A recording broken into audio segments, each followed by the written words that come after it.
We could find a new fade for you in two games. But this next one, Bills at the Titans. There's no line on this game because, well, we don't know if it's going to be played. So the good news is that the Titans have all tested negative for 2 days in a row. If that happens again, they're going to be able to practice Wednesday or practice at least Thursday. So we'll see what happens.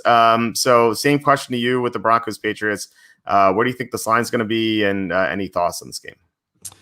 Yeah, I think obviously this depends on the line. I think I'd be on the Bills in this one, even with the look ahead to the Chiefs, just because the Titans have been off so long. And we don't know who they're going to be with or without from an injury standpoint and then a virus standpoint. Like, I know for a fact Adam Humphries is on the COVID list. Daquan Jones is too. Their long snapper is. Not that that matters a ton, but if you get someone unfamiliar in there with only a few days of practice, can screw up field goal operations enough.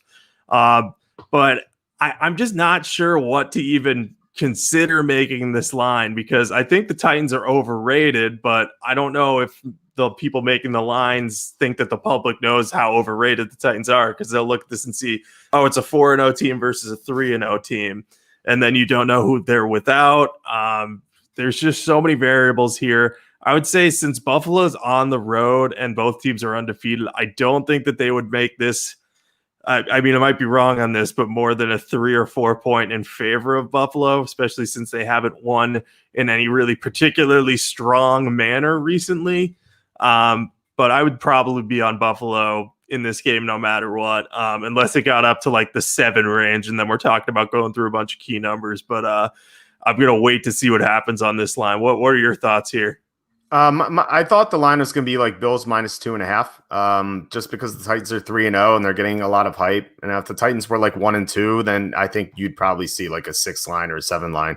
But I think it'll be 2.5. Jeffrey Simmons, I saw he's on the COVID report as well. That's right. So like that would be a huge loss for them if he can't play, especially if Daquan Jones can't play either. So the Titans could potentially be without 2 of their top defensive linemen, which is just huge. I mean, you have to get to Josh Allen. Like, if they can't do that, now granted they still clowny, but like if they can't do that, Allen's just going to go nuts. And we'll see if the Titans get Adoree Jackson back. He's on the IR, but he's eligible to return.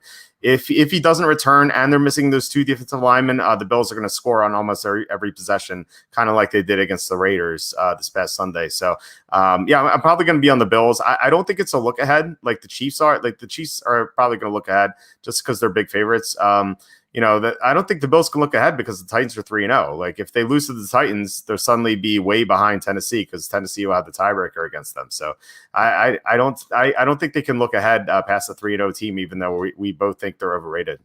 Yeah, and this is also a weird scenario for them because they don't exactly know. Like, there's no official confirmation that this game is happening. They don't know who's going to be on the field. So I think that that'll keep the Bills focused almost. They have to be ready for anything at this point. So I think you're right about that. Also, thank you, Rick. I am 4-0 in my main fantasy league right now. So Rick's looking pretty good too, though. So I got to keep it up. I got to keep it up right now.